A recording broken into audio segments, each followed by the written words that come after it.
Welcome, everybody. My name is Amanda Thomas, and I would love to welcome you to Science on Tap. We are here this evening to talk about booze, booch, bread, and brine, the science of fermentation with Dr. Kevin McCabe, who is a geneticist, former quality manager for Full Sail Brewing, and co-creator of Kyla Hard Kombucha. And Kevin is also a friend, and he has agreed to speak for us this evening about a topic that I'm sure that many of you are making bread these days, and perhaps doing some home brewing and pickling and whatnot. And so hopefully you will find this talk useful. Just wanted to give you a few things, let you know about a few things before we get started with the talk. First, if you aren't already aware, we have a podcast. It's called A Scientist Walks Into a Bar, and you can find it on our website. You can also search in Apple Podcasts or wherever you find your podcasts for A Scientist Walks Into a Bar. And Kevin actually has a previous episode. It's episode number 13. It's Evolution Under the Influence, Alcohol and the Coevolution of Humans and Yeast.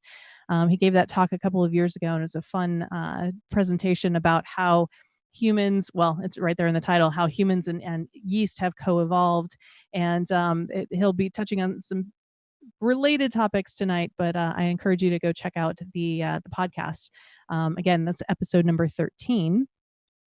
As another episode that you might find particularly useful currently, we have another talk. It's episode 12. It's on the neuroscience of racism, and it's with a neuroscientist that we have worked with a number of times, Dr. Larry Sherman.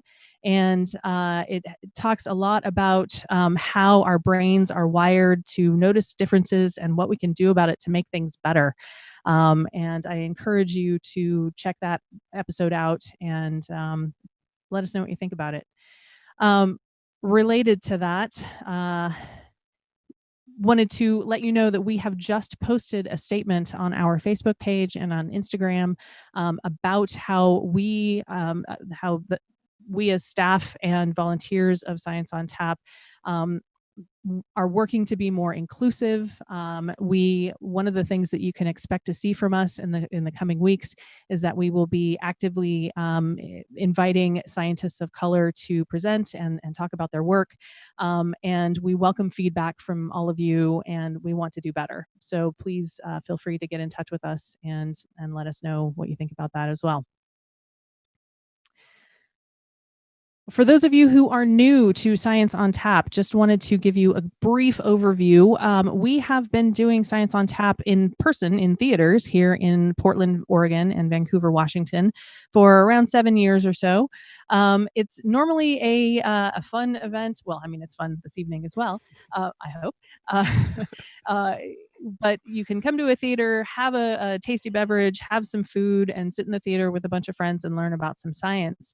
And we hope that you this evening are still able to have a tasty beverage, perhaps. I've got one right here in our Science on Tap pint glass. Alcoholic or otherwise, whatever your choice is, and sit back and relax and listen to what we have to say this evening. And I saw on the chat, somebody was asking about how to get one of our pint glasses.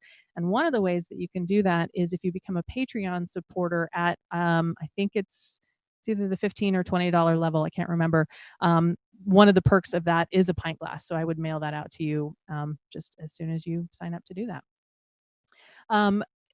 We are doing events every Thursday night. So we will have a couple of events. We have them scheduled for the rest of June and into July.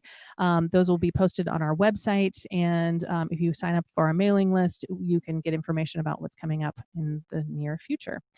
Also, we do record these events, and they are available, they should be available tomorrow on our Facebook page and on our YouTube channel. So you can find out information. You can go to our Facebook page and find out those links, or just Google us or search for us on YouTube.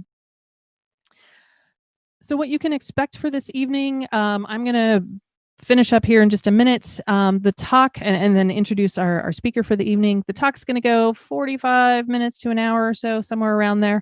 And then we'll have time for questions. And what you can do as you are listening to this is you can type in to the, either if you are on Zoom, either into the chat or the Q&A, or if you are watching on Facebook, hello, you can comment in the thread there, and we have people watching those various channels, and they will send those questions to me, and I will go through them and we'll ask as many of those as we can during the Q&A period.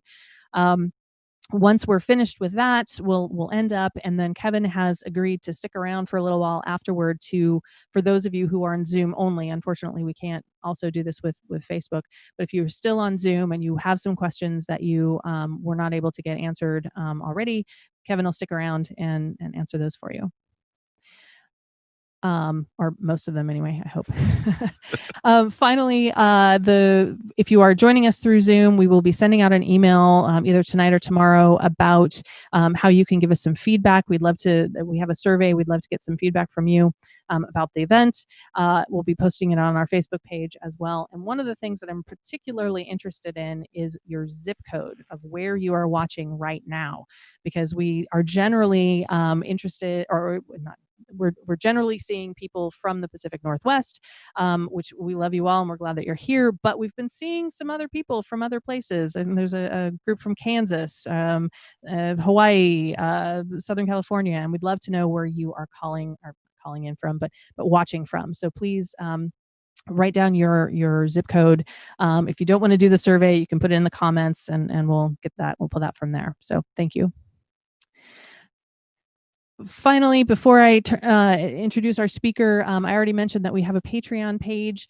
We also are accepting donations through our nonprofit partner, Make You Think, and we don't make any money off of these other than what you are able to do to support us. And there are, I don't know, 7 or 8 of us behind the scenes here. We've got, I don't know, 15 or 16 different screens running this evening, and most of the crew are volunteers, and we love them, but there are some hard costs associated with this. So if you are able to, realize that a lot of people are in some financial, having some financial challenges right now, but if you are able to, we'd be greatly appreciative if you could help donate even $5 to help support this program for this evening.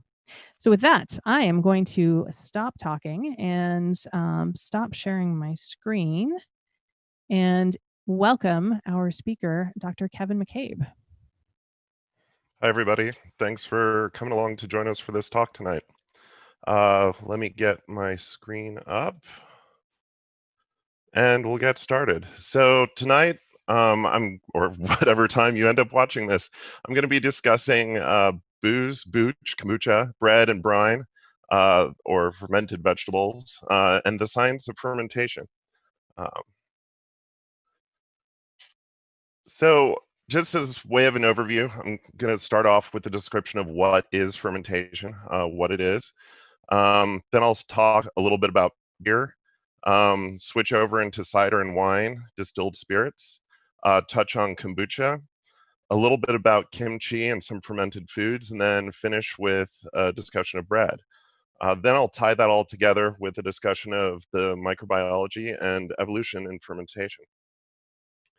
So what is fermentation? The origins of the word ferment in Latin are to boil, and the origins of the word yeast, or the organism that does a lot of the alcoholic fermentation, also means to boil from Old English. So why are these terms at the center of fermentation are related to boiling? Well, this is a blow-off vessel in the cellar at full sail. There's foam coming from the top of the tank and CO2 being released, and you can see it kind of looks like it's boiling. So fermentations, because as they produce ethanol, they also make CO2, it looks like a liquid that's been heated and is boiling. So these are our friends. Over here, you have Saccharomyces cerevisiae, or brewer's yeast. These are the key players in ethanolic fermentation. And over here, you have these rod-shaped bacteria, and these are lactic acid bacteria, and they're really important for the lactic acid fermentation we'll talk about. So a little more on the yeast. There's a couple different yeasts involved in some of the fermentations we'll touch on tonight. I mentioned Saccharomyces cerevisiae, our friend here. That name means sugar fungus. So saccharo is sugar, myces is fungus. And then if you've ever had a cerveza, the beer part of this may look familiar. The Saccharomyces pastorianus is basically a sugar fungus named for Pasteur. That's a lager yeast. And Brettanomyces bruxellensis is a wild yeast, sometimes introduced into ferment specifically. You find it a lot in sours and Belgian beers. It is named British fungus because it was isolated from a British porter by a group in Brussels, and so it's also then named for Brussels. These yeasts, they're facultative anaerobes. It means that they can grow both presence of air, but then also carry out metabolism in the absence of air. And that's typically where you'll be seeing these fermentations happen. These convert sugar to alcohol and CO2, and that's that boiling that we were seeing. The lactic acid bacteria, I'll probably denote them as LAB in my slides to save space, include lactobacillus species and pediococcus species. Those names stand for lactic acid rod or lactobacillus, bacillus being rod. And then plane dividing round. Pedio describes the organism dividing in a plane, and coccus describes a round microorganism. So these are facultative anaerobes, kind of like the yeast, or sometimes they're considered microaerophiles. They don't really like growing in oxygen. They can tolerate it, but they prefer to be anaerobic. And these microbes convert sugar to lactic acid. So before we get into fermentation, you start off with this glycolysis reactions in a cell. So glucose goes into a cell, and through a series of enzymatic steps, you create 2-pyruvate. Basically, the glucose gets split in half to create two. So glucose is 6 carbons and pyruvate is 3 carbons. You end up splitting the glucose in half to create 2-pyruvate. Through fermentation, those pyruvate are either converted to ethanol and CO2 by the yeast, or into 2-lactate or into lactic acid by the lactic acid bacteria. And this is a cyclic oxidation reduction reaction where these NADH molecules are sort of cycled through. NADH is formed in glycolysis, and then NAD plus is formed in fermentation. And so you end up with this cycle through the system. So in summary, fermentation is generally microbial, involving yeast and bacteria. It's typically anaerobic, occurring in the absence of oxygen. It's not efficient as aerobic respiration when you have the oxygen present. Oxygen is a great terminal electron acceptor. That's why our metabolism is so efficient, because we breathe in oxygen. But all things considered, when there's a surplus of sugar, yeast will carry out fermentation with what's called the Crabtree effect, where they ferment even in the presence of oxygen. And this does a couple things. It's almost as even in terms of energy production, because the fermentation happens so much faster than the oxidative reduction. But they also want to produce that ethanol and CO2 because that helps them claim that space and that sugar for themselves. And with the fermentation, like mentioned, the sugar is converted to ethanol by the yeast or lactic acid by the bacteria, and they do that for energy creation. So touching a little bit into beer here, I'm going to sort of walk through these different types of fermentation and talk a little bit about sugar source and then the organisms and what they do. So in beer, the sugar source is from the grain, typically a malted barley. Sometimes people use other adjuncts like corn or oats or even rice. So this grain, in the grain kernel are these complicated sugar molecules, these long starch molecules.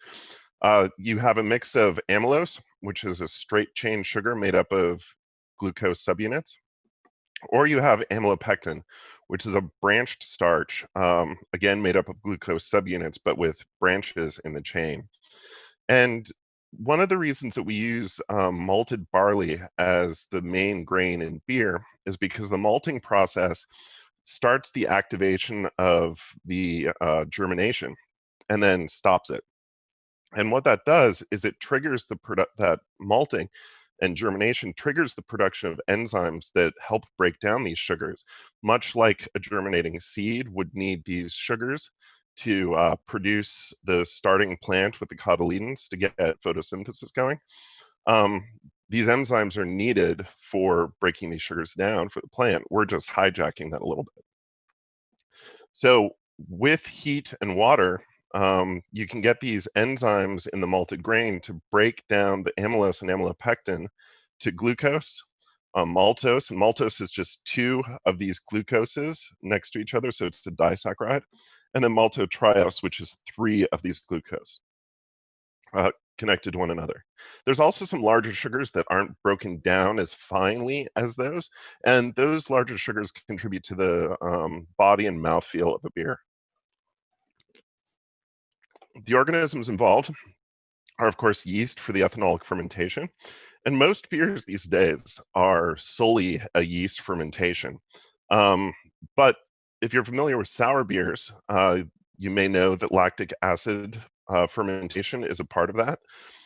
You can also see in some places the appearance of acetic acid bacteria, particularly in barrel-aged sours. But these can also be spoilage microorganisms that can ruin beers that are supposed to be just yeast ferments. So with the lactic acid bacteria, of course, you have lactic acid fermentation producing that souring. They can do a couple other nasty things to beer. But the acetic acid bacteria can convert ethanol to acetic acid. An interesting thing is that they require oxygen. So you don't usually see these as spoilers in modern beer packaging because of the low dissolved oxygen levels. So a little bit more about the yeast and beer. This is a Saccharomyces cerevisiae ale fermentation, and you can see the yeast sort of bubbling to the top in the first couple of days of the fermentation. So that's why it's called top fermenting. It has unique strain characteristics for beer. It has aneuploidy, so sort of off chromosome numbers like you would see with cancer in humans, and copy number variation where there's multiple copies of genes, and the ones that it has a lot of copies of are the ones around utilizing those maltose and maltotriose molecules, which are sort of unique sugars to grain-based ferments. Saccharomyces pathorianus is a lager or a bottom fermenting. Because the fermentation is typically done colder, and these lager yeasts are cold tolerant, they're not as vigorous, so they don't drive the yeast up to the top of the fermentation tank with the CO2. And it's a hybrid strain of this Saccharomyces cerevisiae, or the ale yeast, and Saccharomyces eubayanus, which is sort of gives it these cold tolerant characteristics. These came out of the cellars in Bavaria and other regions where they typically did the ferments colder and selected for this cold tolerance. Brettanomyces bruxellensis is sort of the sour, funky yeast. It can be considered a spoiler for a lot of our modern single yeast strain beers because it produces acid and various other off flavors and aromas, some of which are desirable in certain beer styles, like some of those sours. And interestingly enough, this Brettanomyces bruxellensis was the first patented microbe. The group at Carlsberg Brewing, this is a picture of the gate at Carlsberg Brewing, early on did a lot of microbial isolation and actually isolated a lot of these various yeasts, and they patented this Brettanomyces bruxellensis. So the bacteria that are involved can also include the acetic acid bacteria. And like I mentioned, they require oxygen, and they actually take the ethanol and convert it to acetic acids, or that vinegar note. They're found in some wild ferments and barrel-aged sours. And like I said, they're not a common spoiler with modern packaging because modern bottling techniques and canning techniques and kegging techniques even really introduce very, very, very small amounts of oxygen at full sail. When we would measure oxygen in package, our specification was below 50 parts per billion. So there's not really enough oxygen there to allow these guys to grow. And so if we take a step back and look at the progression of the microbiology, this is a slide from a cool paper, if you're curious about lambics, where they studied the progression of the wild ferments. So the way these lambics are made is they utilize what's called a cool ship, where basically the hot wort coming off of the boil in the beer production is run into this shallow, very large surface area stainless steel trough to cool, rather than using a glycol jacketed or a cold water jacketed heat exchanger. But what this does is it exposes this sugary wort to the environment and will allow all of these microbes to sort of naturally enter and begin to carry out their metabolism. So it starts off with some Enterobacteriaceae, but as the Saccharomyces start to take hold and start to produce the ethanol, which is this line here, they drive down the pH and drive down the available sugars. And what that does is it makes it, they're also taking up a lot of the oxygen, which makes it an environment that's not viable for these Enterobacteriaceae. And so as you continue going on with this lower pH in particular, that'll encourage the growth of the Pediococcus and Lactobacillus. And then as the Saccharomyces chews up all of the immediately available sugar that's in the form of the maltose, the glucose, and the maltotriose, the Brettanomyces can start to come in and they're able to continue fermenting. You can see the ethanol continuing to tick up ever so slightly here. They're able to chew on those larger sugars that are left behind. And so when you have Brettanomyces contributing to a ferment, typically it'll finish a lot drier because they're chewing up those sugars that give the beer a mouthfeel. And so to kind of keep this figure in mind, because as we go through some of the other fermentations, you'll see this pattern come up again and again. I wanted to touch briefly on sake because it's also a grain-based ferment. And so sake, the sugar source is rice starch. And rather than carrying out a germination to make enzymes in the rice to start breaking down the starch, they take advantage of an aspergillus fungi they inoculate the rice with to carry out the saccharification or the breakdown of the rice starch into those smaller sugars.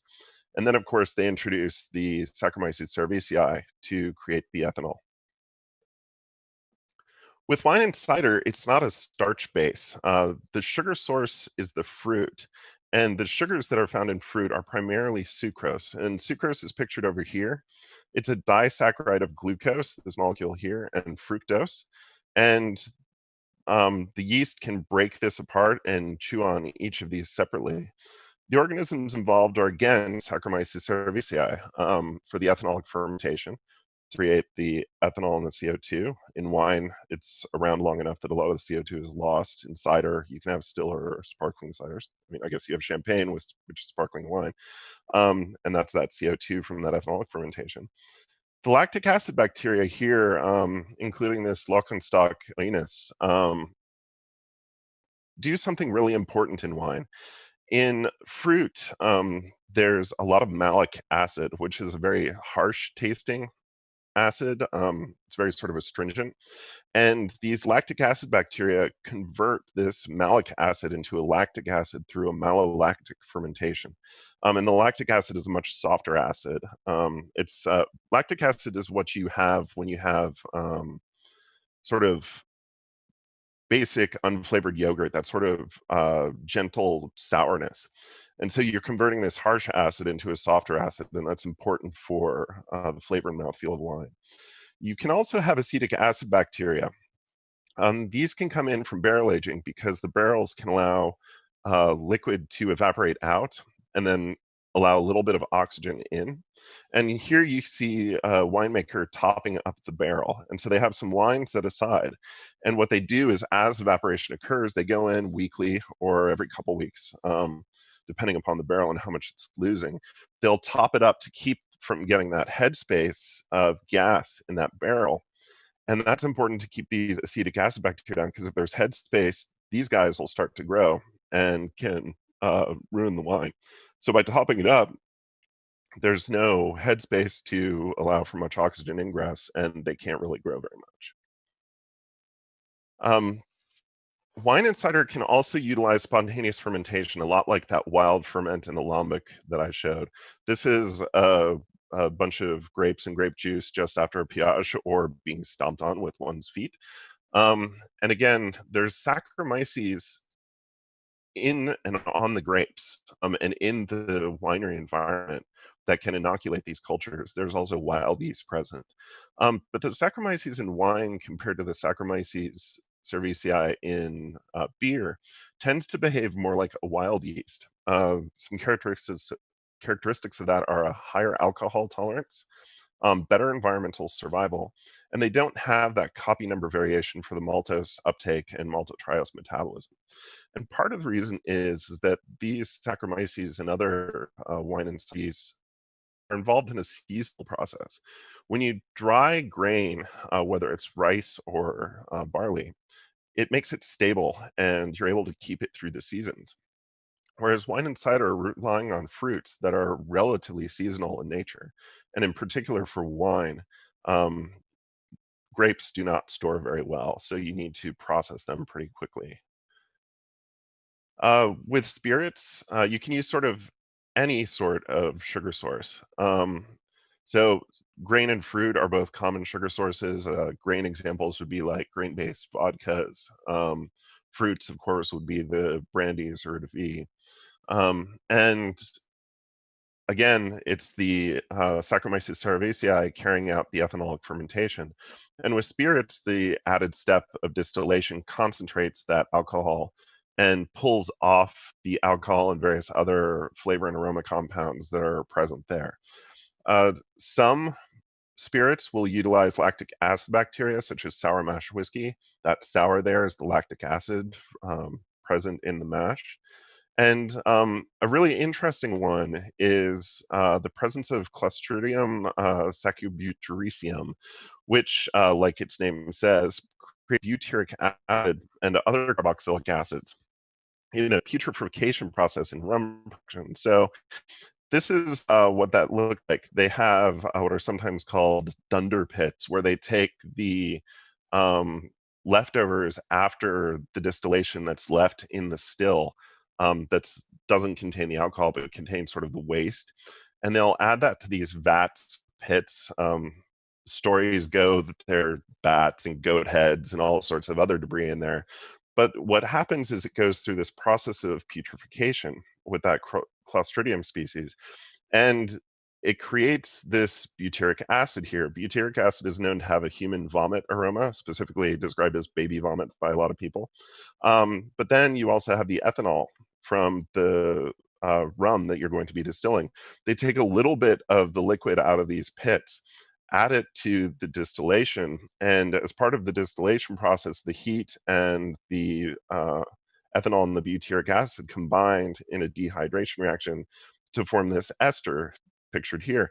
And this ester transforms this human vomit aroma into a fruity or pineapple aroma that is characteristic of Jamaican rums because they use this specific process. So you can leverage microbiology in interesting ways to get unique flavor outcomes. Kombucha, this is an interesting one for me because I helped co-create Kyla. Here, I'll switch over from my beer to my Kyla. And the sugar source here for kombucha is historically a sweet tea. The sugar source can come from pretty much anywhere. Um, you can use cane sugar, beet sugar. Some June kombuchas even use honey. So it can be sucrose or glucose based. And the organisms used are referred to as a SCOBY. So SCOBY stands for symbiotic culture of bacteria and yeast. And so kombucha, or Booch, as it was named in the title, relies on the symbiotic culture, but it's the same usual players in these wild ferments we've been talking about of yeast, lactic acid bacteria, and acetic acid bacteria. And that tartness you get in a good kombucha is that balance of that lactic acid and the acetic acid. It's basically a wild beer with a different base and no hops added. I guess there are some kombuchas that are adding hops these days, but I want to point out that an alcoholic kombucha is actually probably more authentic because as soon as you put sugar and yeast together, you're going to get ethanol production. And you can convert some of that ethanol to acetic acid with these acetic acid bacteria, but in a lot of cases, wherever there's sugar and yeast, you're going to end up with some remaining alcohol. There are processes to remove this. There's different ways people have of preventing it, but if you're going to be carrying out this wild ferment, you may be ending up with varying levels of alcohol. So in some, the alcoholic beverages, you have sugar converted to ethanol and CO2 by yeast. Lactic acid and acetic acid bacteria contribute to the flavor of sour beers, kombucha, a little bit to wine, and some spirits. And the wild ferments generally follow an enterobacter switching over to lactic acid and or Saccharomyces around the same time. And then after the Saccharomyces has done its work and you have ethanol there for the acetic acid bacteria to eat, they'll come in. And then Brettanomyces will also come in later to chew on those residual sugars that the Saccharomyces can't eat. So moving on to fermented foods. Here's a picture of some kimchi in my kitchen from a couple weeks ago. I've gotten into the whole fermented food thing too, I guess. The sugar source here is glucose and some fructose from the vegetables. And again, you have this succession of an Enterobacteriaceae start. And these tend to be similar to the soil microbes that would be present where these vegetables were grown. That quickly transitions to a heterofermentative lactic acid bacteria ferment. Occasionally there can be some yeasts. In some of these ferments, yeast can spoil them, so you need to be careful about what's going on there. But the heterofermentative lactic acid bacteria are seen, are different than the lactic acid bacteria that I was talking about in beer production, where you have the homofermentative lactic acid bacteria in sour beer produce primarily lactic acid and no CO2. But here, where you have these heterofermentative lactic acid bacteria, these Leuconstock, Lactobacillus, and Weissella, these are all Lactobacilliales, so the order Lactobacilliales, a little higher organizational structure. They all basically carry out this lactic acid fermentation. But here, with this heterofermentative fermentation, they can produce ethanol and CO2. They produce mannitol, which gives kimchi sort of its fresh sharpness. They can produce acetate or acetic acid, and a lot of other organic acids and flavor aroma compounds that contribute to fermented vegetable foods like kimchi. So the interesting thing is that you can really control which microbes are there or their prevalence, and then how they move through the various population densities by controlling pH. And you saw that with the Enterobacteriaceae dropping off as the pH decreased. You can also control it with temperature, and this is important in kimchi. They typically bury these crocks. So this is what one of those crocks would look like buried. Here's a series of them in a hut. They're also custom design kimchi refrigerators pictured here on the right that mimic this in-ground sort of temperature stability. And it's really important to get that proper prevalence and succession in kimchi if you want to get the very specific predictable ferment. The concentration of salt is also really important. You see this a lot with various preparations of pickled cucumbers or other pickled cabbage. And the cultures associated with raw materials, and possibly even if this fermentation vessel is porous, you can have microbes living in the vessel from batch to batch. Those can influence which microbes start there and who crops up over time. So a lot of the other vegetable ferments follow in similar patterns microbiologically and metabolically to kimchi. Here you can see a couple coleslaws and some other ferments. But there's really a lot of fermented foods that are out there, and sometimes we don't think about all of these as being fermented, but fermentation is either important in the processing or in some of the flavor characteristics of the product. So cocoa and coffee bean processing uses a fermentation process. And it's interesting because here is the progression of the microbes. Again, it's that yeast and lactic acid bacteria yielding to acetic acid bacteria. And then as it goes out, it's an oxygen containing formers and molds coming in as well.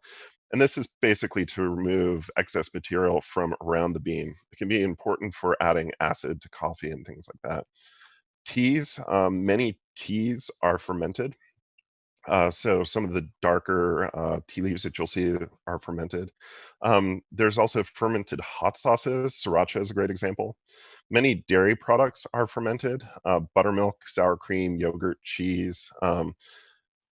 These all have some flavor characteristics of either the acid or, in the case of butter and buttermilk, that butter flavor and aroma comes from a compound diacetyl that's also can be found to be produced by lactic acid bacteria that spoil beer. If you ever go to an establishment and you get this butter aroma or flavor off of beer, when it's really bad, it can be almost slick or oily in the mouthfeel. That's probably either a flaw in their fermentation where it got contaminated, or where they didn't let the yeast chew all of it away before they packaged it. Or it could be that the lines from the egg to the tap are dirty, infected with lactic acid bacteria that are creating that diacetyl. That's the same thing that's in butter or in, it's also found in the buttery aromas in Chardonnay are the product of those lactic acid bacteria. Many meats are fermented, salami, salchichon, chorizo, and other fermented sausages, prosciutto, jamon, various fermented hams. And then there's various other fermented meats. The nom choix could be everything from beef to fish. Miso, koji rice, and barley. The koji rice is that Aspergillus oryzae is koji that they use for making sake, but it's also used in various other products. They also carry out that process with barley and soy sauce, tempeh, and of course bread, which is what we're going to talk about next. So broadly, there's two different types of bread. There's leavened bread and unleavened bread. And leavened bread uses either yeast or baking powder or baking soda to create CO2 bubbles in the bread. So you can see an unleavened loaf here in the foreground and a leavened loaf that's risen in the back. And again, with these leavened breads, specifically sourdoughs, you're seeing these same lactic acid bacteria and Saccharomyces cerevisiae playing roles in the fermentation in bread. The lactic acid bacteria, what makes sourdough sour, and the yeast here are using the available sugars to make ethanol and CO2. The CO2 is what makes these bubbles. The ethanol is broadly baked off, but sourdough starts to form the basis of leavened bread dating back to Pliny the Elder over 2,000 years ago. And in his book, Natural History, he wrote, generally, however, they do not heat it up at all. That would kill the microbes, and so you wouldn't get it to rise. But they only use the dough kept over from the day before. That allows those microbes to grow. And he states, manifestly, it is natural for sourness from the lactic acid bacteria to make the dough ferment. And so that is what makes it rise. And of course, here you can see it spilling out of its container. Then he goes on to describe the likewise, that people who live on fermented bread have weaker bodies in as much as in the old days. So he was a little judgy about fermented breads. But there's some really cool science going on around sourdough right now. And there's a lab, Rob Dunn, and the link is here if you want to take this down. He's done a series of experiments. The Sourdough for Science is it's a citizen science project where they're looking at sourdough from all over the world. But they also did some controlled experiments like this Belgian experiment that we'll talk about in a little bit. So here's some of the samples that they received from around the world in their sourdough project. And I want to focus on what's going on over here. So the way sourdough starts work is you mix water and flour and you let it sit out either indoors or outdoors, which may have an impact on which microbes settle in it. much like a wild beer with a open cool ship or a start for a SCOBY that you would just leave the sweet tea sitting out and allow the natural microbes to come in. You have this colonization by these microbes here. And you might think that in different areas they would be different, but of all of these samples, the vast majority are these Saccharomyces cerevisiae. And again, you see these lactobacillus strains, the lactobacillus and pediococcus, again, dominating all of these breads, these sourdough starts from all over the world, which really goes to show that these sort of these microbes that we involve in fermentation are pretty universal, and it's really kind of interesting. So this is from the that Belgian experiment that I was talking about, and this is the scientific publication where it is if you want to go and look it up. I have some more specifics on that at the end, but they compared the bakers. So each letter down here is a baker, and the relative abundance, so the larger the bar, the more of the microorganism there is. And they looked at fungi, and they looked at bacteria. And they didn't just look at the starters, they also got these bakers to start starters at home, so in their home bakeries, and then they flew with their starters to Belgium, which is why it's called Belgian experiment. And they not only assayed what microbes were present in the starter, they also swabbed the hands of the bakers themselves to see if there was any relationship between what was in the starter and what was on the hands of the baker. And it's interesting because there is some influence on the starter from the hands, but there's also influence of the starter on the microbiology of the hands of the individual bakers. So here's an example where you can see this N here has a low Saccharomyces relative to the others. And here you see this baker has a very low prevalence of Saccharomyces. And these other organisms are more prevalent, which could contribute to the different culture there. And these different culture characteristics can impact the flavor and the sourdough starter performance. And so with these leaven breads, like I said, you have the Saccharomyces cerevisiae predominantly making ethanol and CO2. Most of the ethanol is driven off by the baking, but the CO2 bubbles remain, and that's what creates that open crumb of the bread. So in all of these things that we've talked about so far tonight, we keep seeing this sort of lactic acid bacteria, yeast, sometimes with some Enterobacteriaceae before it, transitioning to, these wild yeasts, and eventually, if there's ethanol and oxygen, the acetic acid bacteria. But pretty much, it's a lot of the same microorganisms in all of these different types of ferments that we've talked about, from beer to sake, wine and cider, kombucha, fermented vegetables, and even bread. It's a very sort of standard progression of these microbes and their metabolisms. And again, just to sort of review, you can start off with a little bit of Enterobacteriaceae, but once the pH and the alcohol start to come, the Saccharomyces and the lactic acid bacteria will take over. As the Saccharomyces wrap up their sugar consumption and only the longer sugars are left, they'll decline and the Brettanomyces will start to take over. And again, if there were oxygen present, which you typically don't have in a ferment like this, you would end up with the acetic acid bacteria down here starting to chew on some of that ethanol.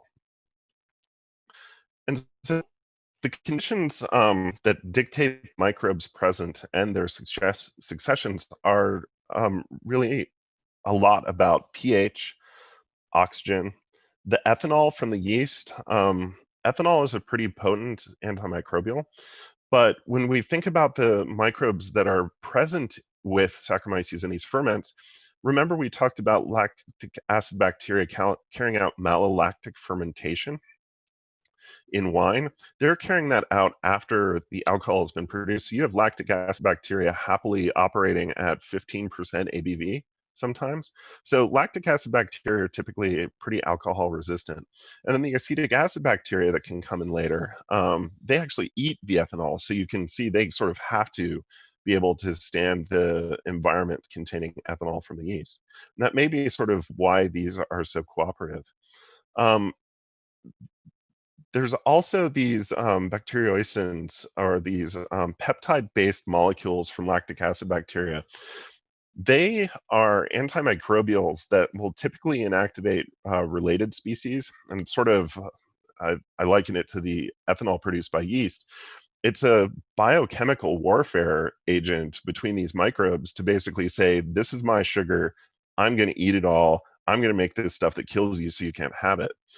And these conditions really, both the ethanol, the low pH, the low O2, and these bacteriocins even, really make fermented food products safe. Like, the beer industry isn't regulated by the FDA the way a lot of food industries are, because beer is considered to be safe because of all of these features, making it very resistant to human pathogen growth.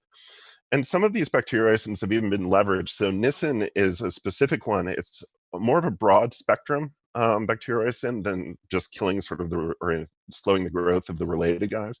This goes after a lot of other bacteria.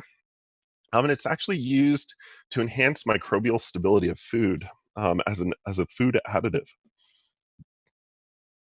So we've talked about the microbiology, and I mentioned earlier the Carlsberg Brewery did a lot to isolate a bunch of the yeast strains, but a lot of that work goes a little further back. So this is a replica of Antoine van Leeuwenhoek's microscope. Leeuwenhoek was a cloth merchant, and he fabricated lenses, glass lenses, and these microscopes for being able to look very closely at cloth quality.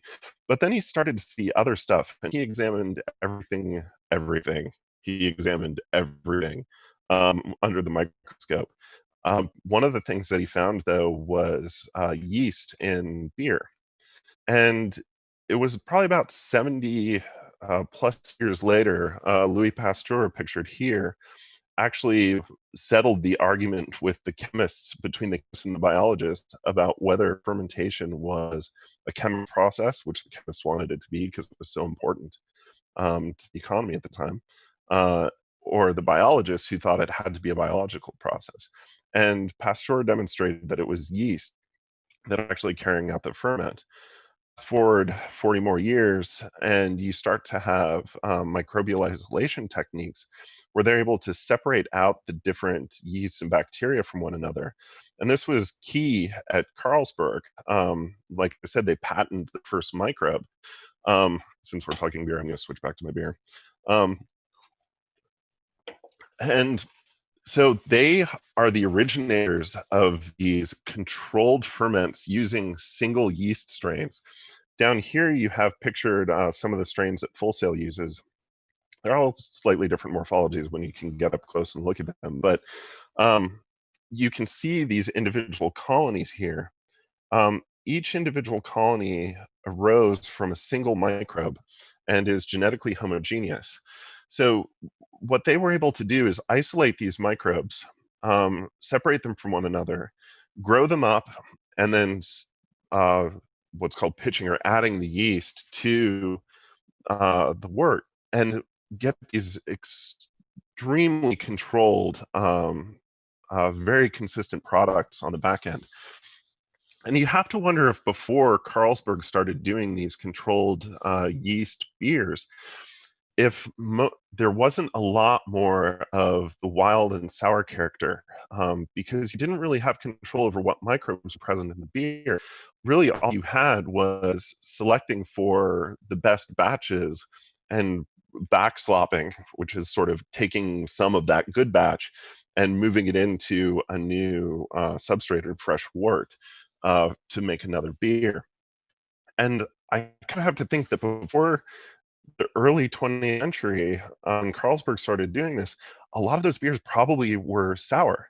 And that sour beer is kind of being the new thing. It's actually kind of probably the way beer was for thousands and thousands of years before we started using microbiology techniques to control ferments. And so this is part of the fun that I had in the co-development of Kyla. So we wanted Kyla to be a very specific, clean, dry, refreshing product with the right amount of alcohol. We were also tasked with making it shelf stable.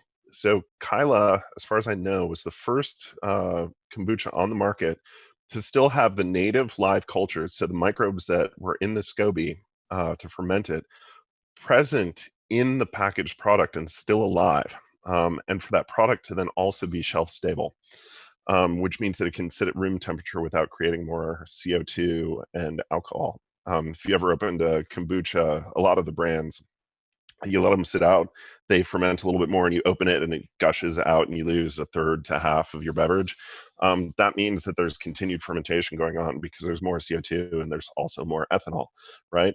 We wanted this to be a shelf stable product. So what we did is we went in, we did the microbiology, and we created a bespoke SCOBY. We made our own SCOBY. We did all the research on what makes a kombucha and the microbiology involved. And then we took it all apart and put it back together again with the microorganisms that we wanted and leaving out the stuff that we didn't. And that's part of why the product is what it is.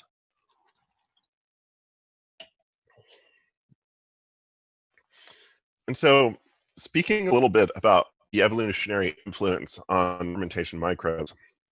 So here is some Kyla that we poured into mason jars, poured it out of bottles, like packaged product, into mason jars. So oxygen can get in. And you can see there's a SCOBY growing. Again, sort of this is evidence that those native cultures from the Kyla are still present in the packaged product. But I want to talk a little bit about what this SCOBY, or this mother that you see with kombucha and vinegar, actually really is. So it's from the Acetobacter.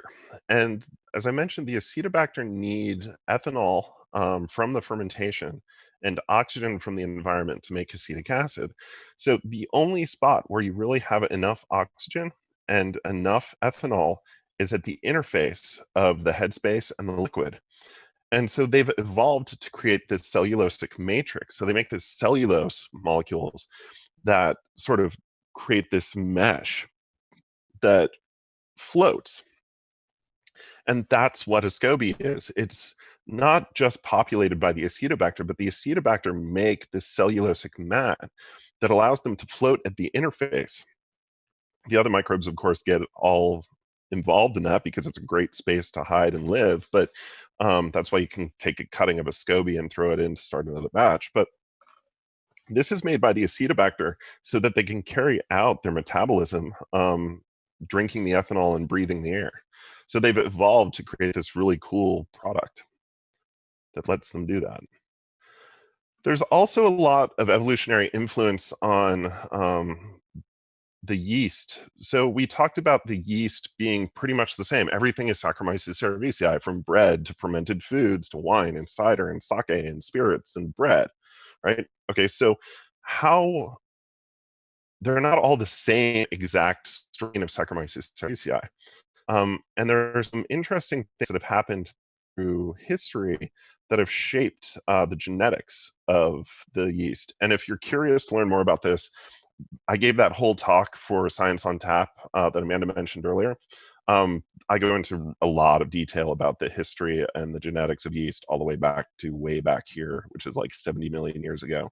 But the beer yeasts sort of fall into two genetic groups, beer 1 and beer 2, and they show strong domestication, very low off flavors, very, very clean ferments. They're very good at using maltotriose, that 3 sugar chain, because that's one of the predominant sugar forms in wort. But they're not very good at surviving in nature because they don't have sexual reproduction. They're also prone to genomic decay because of the aneuploidy and copy number variation. Much the way cancer cells are very genetically unstable, beer yeasts are very genetically unstable and can only be used so many generations before you have to go back and start over from a fresh start. Like those plates that I showed earlier, we would go back and pick a couple of those colonies and start a new propagation of yeast for that. Wine yeasts, on the other hand, aren't good at multitriose utilization, but they're good at dealing with the stresses of wine of the high alcohol and low pH. And because wine is more of a seasonal product, the yeast, like I mentioned, are more wild in nature and survive better in nature, and some are also capable of sexual reproduction. Um, but why do you see these differences? So beer, because it can be produced year round, and because you have this process of backslopping or pitching yeast from one batch to the next, to the next, to the next, it creates this strong evolutionary pressure on the yeast. The yeast has to behave the way you want it to. And you see these cylindroconical tanks. These are the bottom of the tanks in the cellar at Weinstefan in Germany, the oldest continuously running brewery. And they're shaped this way for a reason, because when beer is finished its fermentation, you drop the temperature and that causes the yeast to settle. So what you have here is all of the yeast settles into this cone, and then you can hook up these hoses and collect the yeast and use that for the next batch. So you're only going to be collecting the yeast that settle, the yeast that you want from a good batch of beer that you're passaging forward. And you can do all sorts of testing and counting on it to make sure it's what you really want it to be and it's not contaminated. But this selects for the most flocculent yeasts, or the ones that settle best. It selects for the ones that do the best ferment with that sugar available, because being able to chew on the maltotriose faster means that you can replicate more. So you're going to be in a higher predominance in the population here. And so since we started really commercial brewing around 1600 AD, there's this segregation of the beer yeasts into these two groups based upon these characteristics. And here's a sort of a broader picture from the same paper. This is a paper from Kevin Verstreppen's lab out of Belgium. And here you can see some of the, let me see, there we go. Okay, so here you can see some of the sake yeasts here, grouped up with some of the bioethanol fuel yeast, but they're a lot like one, except they have a lot of the gene multiplication that allows for the chewing on the starches, and there's simple sugars that are chewed up from the starches because it's a rice-based, grain-based, compared to the wine ones over on the far side. And then the beers group, interestingly, into these regional-based groups, with the US being closer to Britain in the ale yeast, because most of our ale yeast came over during colonial times. Some really interesting stories buried in here. But so fermentation practices and the conditions of those ferments have an evolutionary impact on yeast and their genomics. So here's several papers. We can probably get these posted in the comments, or if you want, come back and review this slide at a later date. But these have a lot of the links. Don't forget this one down here. This cell paper from Verstreppen is super, super interesting. The bottom corner here, it's from Cell in 2016, September, I believe. Super cool paper if you want to learn about the evolutionary history of yeast. But these are some of the, this next slide is some of the other material that I pulled from to build this talk. Kimchi microflora history. I mentioned that Belgium project where they looked at the bakers and the influence on the bacteria and fungi, sourdough starts, and the back and forth between both the baker and the starter, and the starter and the baker, which is pretty common.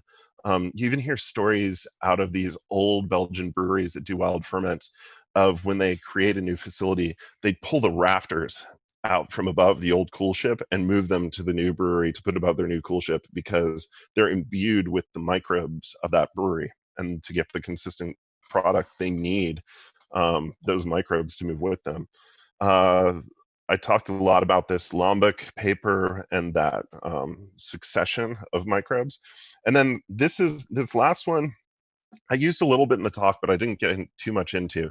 It's a thesis out of Oregon State from Avi, and talks about a longitudinal study of hundreds of barrels and how the variation in the microbiology of a barrel impacts the flavor of the sour beers coming out of those barrels, but also how they're all basically the same succession like we described tonight, but the different flavors come because the different barrels move through that succession at different rates. So you end up with stronger influences of different chunks of that progression on the beer that comes out of them. It's a cool read. So I just wanted to wrap up by saying, if you've been thinking about fermentation at home, but have been worried, it's really pretty easy and it's really pretty safe for a lot of the reasons we talked about. Now is a great time to get involved in it. And if you've already been experimenting, I'd be curious to see if you don't want to branch out and try something new. Again, a lot of it's pretty similar, but it's all really super interesting. So with that, I will kick it back over to Amanda, and I'm gonna stop my sharing right now.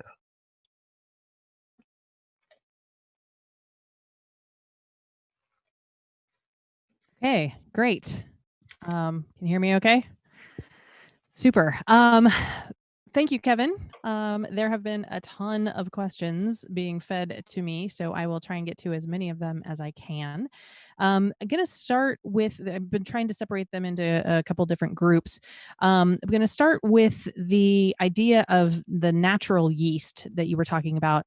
I remember seeing something recently about how with the panic buying and everything at the grocery store that somebody was saying, oh, I can't get yeast, and then somebody else saying there's yeast everywhere. You can get yeast. So I'm curious, can you cultivate yeast at home? Is it seasonal? How does that work? Yeah, so yeast are omnipresent in the environment. They're everywhere around us. You have pollinators, adding yeast into flowers that actually ends up on the inside of fruits as the fruits develop. And whenever you have sugar present in the environment and available sugar, like with ripening fruit, you're going to have yeast present. And so all fruit is slightly alcoholic, and the riper it is, or the farther it goes through that process, even into rotting, will have higher alcohol.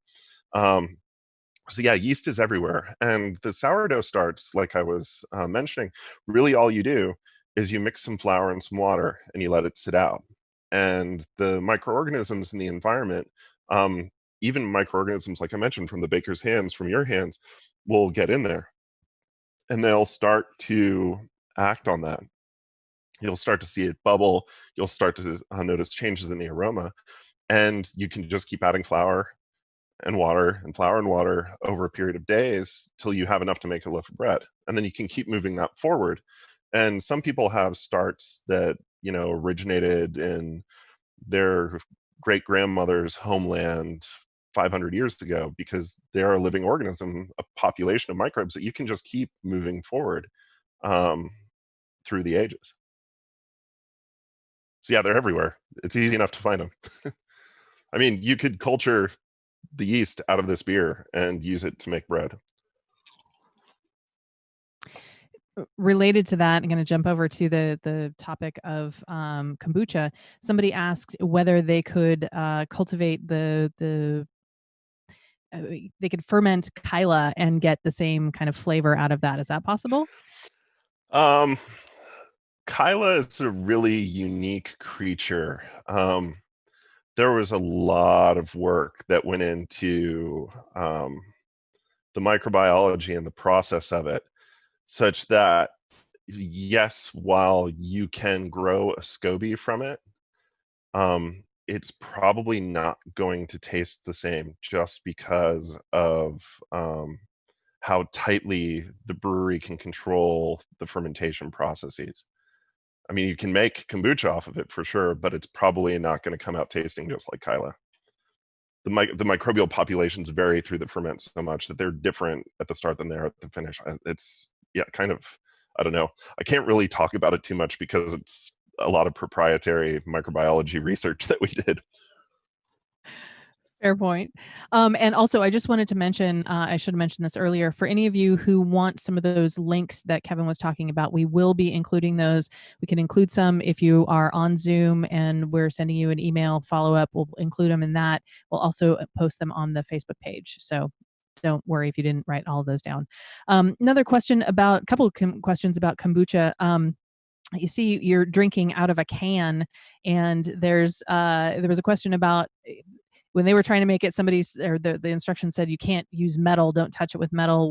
What's the deal there? And also, is it a bad idea to drink outdated kombucha? Um, so the outdated kombucha, you know, it depends. Like if it's a non-alcoholic kombucha that isn't pasteurized or filtered or something, and it can continue to ferment. And I mean, you can even have bottles blow up on the shelf, especially if they're kept at room temperature. Um, it and the flavor is going to degrade over time. Really, I think is a lot of what it comes down to. But is it safe? You know, largely as long as the packaging is still intact, I think it should be fine. Cans and talking about metal, so kombucha gets to a very, very low pH. And at low pH, like acids dissolve metals into solution and will ruin the flavor of your kombucha if you try and ferment it in a like a metal bowl, um, or if it's, you know, you're using metal utensils a lot around it, it'll actually break those down if they're not like high-end stainless. Cans, though, are interesting because cans have a very thin plastic liner on the inside of them. Soda cans, beer cans, Kyla cans, all have this liner that protects the aluminum from the low pH and the acidity of the product breaking it down. Thanks. Another question. I noticed on your slide for food fermentation, there were jars with chopped/whole food and pureed food. Can you speak to how the microorganism behave differently with chopped versus pureed, and how that may affect the flavors? Um, it's definitely going to impact texture, which I personally think is an important part of fermented foods. But it's, you know, it's also going to impact how much of the sugar is available in the liquid, which is where the microbes are going to be, and when it's available. So that will impact that sort of prevalence and succession that we talked about, which is going to impact consequently the flavor. How I can't really predict. It would probably depend upon starting materials and all of salt and all the other things we talked about, but it probably would definitely impact that sort of flavor and texture. Couple questions about sourdough bread specifically. First of all, when feeding sourdough, can you use gluten-free flour, or does that defeat the purpose? And also, I took my sourdough starter to California a few weeks ago, took it on vacation, I guess, just to see if I could get a different flavor from the environmental yeast there. Was that pointless? Um, so gluten-free, um, as long as it has some sugar for the yeast and the lactic acid bacteria to chew on, you can probably make it work. The texture of the bread, because it doesn't have the gluten, is probably going to be a different issue when you go to actually bake it. But with respect to the environment, the, there's one of the microbes involved in San Francisco sourdough was isolated and named San Francensis after San Francisco because it was characteristic of San Francisco sourdough starts. Um, so you have people like Dan Peterson at Ferment Brewing in Hood River going around to orchards and stuff and collecting yeast from the environment. He has a background in microbiology too. And these different yeast and different bacteria perform differently in these ferments, and you can use them to do some interesting things. Part of the uniqueness of Belgian ales, people thought for a very long time, was the area that they came from. And what probably ends up being the microbes that are present both in the brewery and in the environment to generate those specific flavors. So, while they are sort of universal microorganisms that create these ferments, there are some subtle variations that can have impacts. Kind of related question about, do microorganisms, or these microorganisms, have a sort of standard fermentation time until they make a good wine or beer? Does this ideal fermentation time depend more on the type of organism or the type of sugar source? Fermentation time is going to be really, really heavily dependent upon the temperature. Um, and then depending upon what type of fermentation you want to carry out, the Brettanomyces fermentations that finish a lot of these Belgian beers, like Orval or something, where it's intentionally added, they finish really dry, but that can take months to years. So depending upon the organisms you're recruiting, it can have varying impacts, and temperature, sugar availability, the organism itself. Those, I think, are going to be the three big features that are going to impact fermentation time. I have a question about home brewing. I understand the difference between cervise, yeah, that one. Sorry, had too much cider. In my ales and the Pastorianus in lagers. My homebrew shop sells me different strains of yeast for different styles. What's the difference between different strains that I use to make, for example, a Belgian Gold, or to make an Irish Stout? So the different yeasts have different fermentation characteristics. One of the weird things about yeast, though, is that they also have a really, really different cell wall structure and ability to remove hops during ferment. And we've done this study, actually. If you use the same wort, pitch it with a bunch of different yeast, you'll get completely different IBUs on the back end based upon what yeast you ferment it with, because the isoalpha acids that make beer bitter are hydrophobic and will adhere to the outside of the yeast, but they do it differentially between strains. It's one of the weird quirks, strain to strain, that impacts final flavor. Different yeasts have different alcohol tolerances. So if you're looking for something lighter, a yeast may, ferment warmer, give you more esters, versus something that's going to dry something out more, could have a different flavor profile. They have subtly different metabolisms. A great example is the production of 4BG, which is sort of that banana clove thing in some Belgian ales, the phenolics, that you can get there. If you want to learn more about that, I saw you got Lindsay Barr to come on the 25th. She is a beer sensory maven. If you love beer sensory and have all these questions, she is the lady to talk to. So I'm sure she'll go into a lot more detail on that during her talk. Yeah, for those of you who are wondering what he's talking about, I haven't posted it on the website yet, but on June 25th, we have Lindsay Barr, who is going to be talking about how to develop your palate using science, and we're going to be potentially doing some beer tastings with that. So stay tuned for more information. Again, another question about beer. If you let's see, where is it? If you distilled a sour beer, would the flavor profile carry over to the distilled spirit? Okay, so this is kind of interesting, and it's a concept that I know from winemaking. Lactic acid is not considered to be a volatile acid, whereas acetic acid is. So if there's acetic acid, then yes, you'll get some of that characteristic coming across. But you can, through the distillation process, sort of fractionate it out if you want to.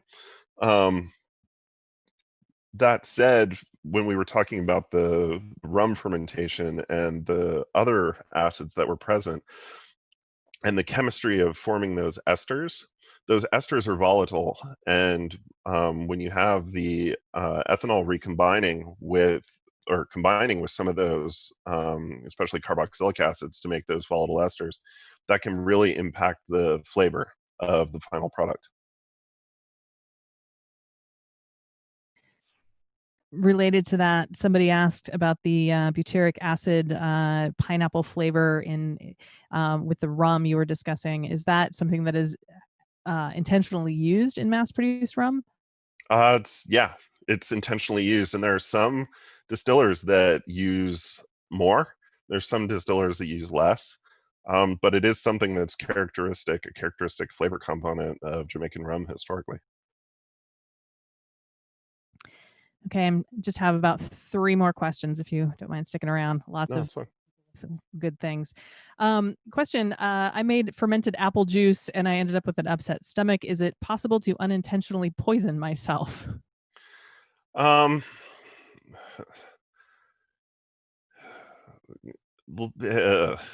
so if you're clean about sort of making all of your equipment clean, you're careful about, making sure the pH drops quickly during the ferment, and that you're not allowing oxygen back in, and you're getting rid of all the sugar.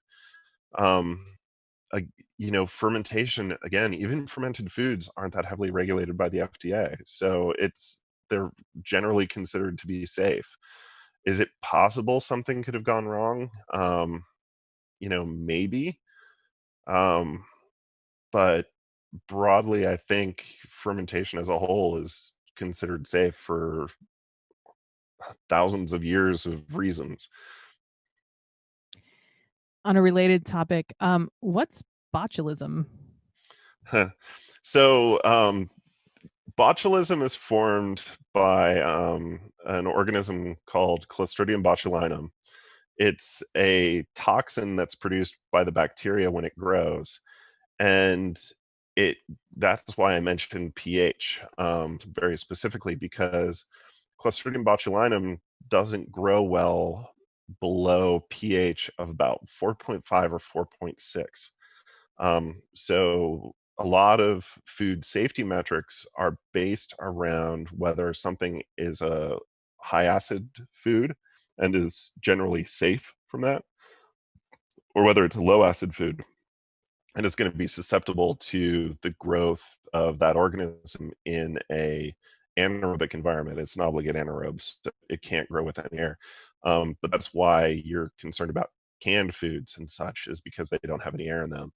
Um, so yeah, if it can grow, it will make the toxin, and that will make you very unhappy if you digest it. But again, if your ferment is going well, pH should drop very quickly and you should be safe.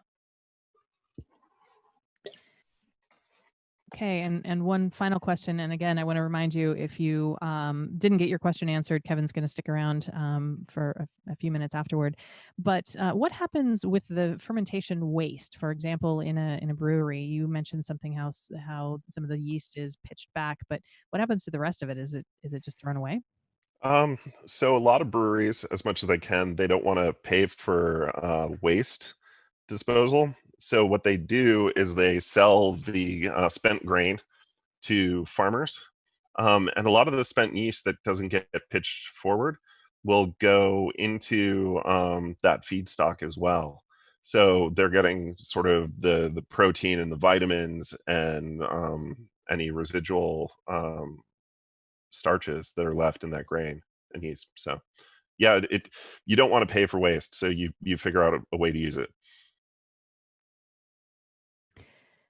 Great. Well, thank you, Kevin. A lot of questions. And again, he'll be sticking around for a few if you have more. There were some questions about mead that I didn't have a chance to get to. But wanted to say thank you to Dr. Kevin McCabe for speaking this evening. And I am going to share my screen again and tell you about a few other things. First of all, next week, next Thursday at 7 p.m. Pacific, we are going to be talking about Land of Wondrous Cold, the race to discover Antarctica and the secrets of its ice, with Gillen Darcy Wood, who is an author and a professor at University of Illinois. University of Illinois Urbana, I believe. Anyway, there is a short interview with Gillen on our podcast. So it's recently, within the past 2 weeks or so. If you go search for "A Scientist Walks into a Bar" and then look for the interview with Gillen, get a taste for what we'll be talking about next week. It's kind of a wild diversion from what we've been talking about tonight, but an adventure tale in the high seas in the 1800s, looking at trying to explore Antarctica. So join us for that next week. Quick, wanted to say thank you to our Patreon supporters. These are members donating $10 or more per month. You are fantastic. I am so grateful to all of you. Thank you so much for being our supporters. And yeah, really warms my heart to know that we have such a wonderful community. And again, just as a quick thing, if you are interested in joining our Patreon group, there is the link there, or you can donate to us as a one-time donation through our nonprofit arm, Make You Think. You go to makeyouthink.org/support and donate any amount that you are able to, and we'd be grateful for that. So we want to keep these free for as many people as possible, and we need your support to do that. So thank you all. Be safe. Hope to see you next week. Thanks.